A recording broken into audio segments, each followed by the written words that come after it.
So picture this. You're at work, working on a project. Everybody's working together. Stuff is getting done, but one guy in the corner refuses to join in. That guy, Mitch McConnell. On the right side, that's your team. And the team leader is, of course, Donald Trump. And somehow, this lone wolf off to the left, who's still loyal to the old boss, Mitch is still getting richer. We're going to cover that today, too. Now, you might be thinking, Trump wins Kentucky. Wait, isn't Mitch McConnell supposed to be a Republican guy, too? Isn't he from Kentucky? Doesn't Kentucky love Trump? Well, absolutely. But Mitch, he's been playing his own game for a while now. Let me tell you, it's not a game that benefits the people who actually voted for him either. And don't forget, after we're done talking about Mitch, I'm going to share my new favorite picture of Maxine Waters. Sorry, I just threw up a little bit in my mouth saying that. Let's get to it. Mitch McConnell spent decades in Washington, raking in power, wealth, and in some very interesting alliances. He's fought against Trump's agenda, blocked key decisions, and was the only Republican breaking ranks on all three major Trump appointments. And somehow, despite making government salary, this guy's rolling in the money. Must be nice. But here's where it gets really weird. Kentucky's one of the reddest states in the country. Trump won it by a landslide, 30.5% to be exact. So why is their senator acting like he's got a VIP pass to the DC Swamp Lounge instead of representing the voters back home? Well, let's just say Big Pharma and Big Food are sending a lot of love his way. Let's break that down. I feel sorry for him. 10 years past his prime and only successful because he controlled the funds, which he no longer does. He gave up the Senate majority seat to Hume just a little while ago. Well, I feel sorry for Mitch. And I was one of the people that led. He wanted to go to the end and he wanted to stay leader. He's not equipped mentally. He wasn't equipped 10 years ago mentally, in my opinion. Mitch McConnell never really had it. He had an ability to raise money because of his position as leader, which anybody could do. You could do it even. The fact is that he raised money and he gave a lot of money to senators, and so he had a little loyalty based on the fact that as leader you could raise a lot of money. Senators would call me and they say, he wants to give me 25 million. Can I take it? I'd say, take the money. Take the money. But he engendered a certain amount of, I don't even call it loyalty. He was able to get votes.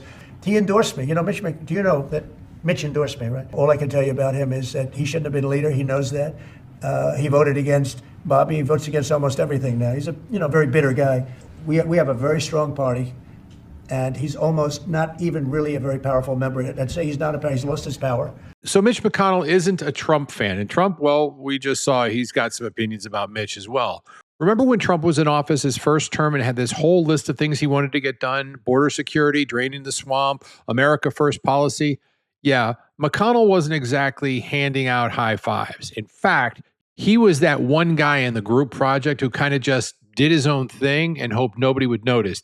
He was a backstabber then. He's a backstabber now. As we said before, in this term with Trump's cabinet picks, every other Republican was all in, but Mitch, no. Oh, hell no. Publicly broke ranks 3 times, voted against Pete Hegseth, Tulsi Gabbard, and Robert F. Kennedy. And you can bet your bottom dollar he's going to vote against Kash Patel as well.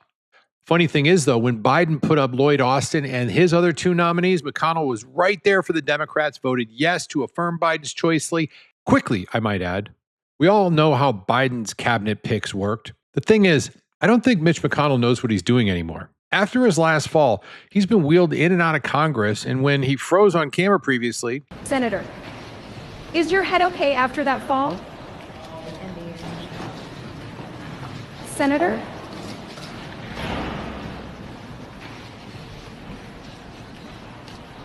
It's obviously he's not fit physically or mentally. Now let's talk about the money, because really, isn't that what it all comes down to? McConnell's been in the Senate since this song came out.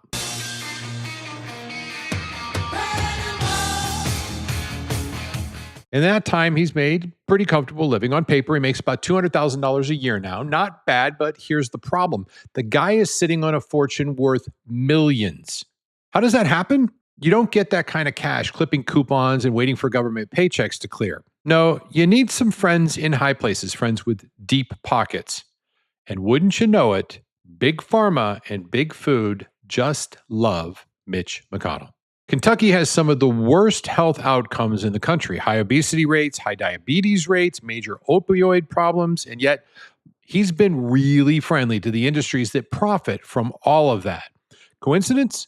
Probably not. Okay, let's touch on his health and mental acuity. This is so sad, it's almost funny. But before we do, I'd love to ask a favor of you. If you're enjoying what you're seeing, hit the like and subscribe button. It would mean the world to me, and it tells YouTube that we're giving you something of value. It also gives me an opportunity to share more items just like this. Let's get back to it. I'm going to leave the QR code up here for the next minute. If you want to scan it with your phone, feel free to do so. And back to Mitch McConnell. At the end of the day, Mitch isn't really a Republican. And he's not a Democrat either. He's just, well, Mitch. Kentucky voters overwhelmingly backed Trump. They want conservative leadership.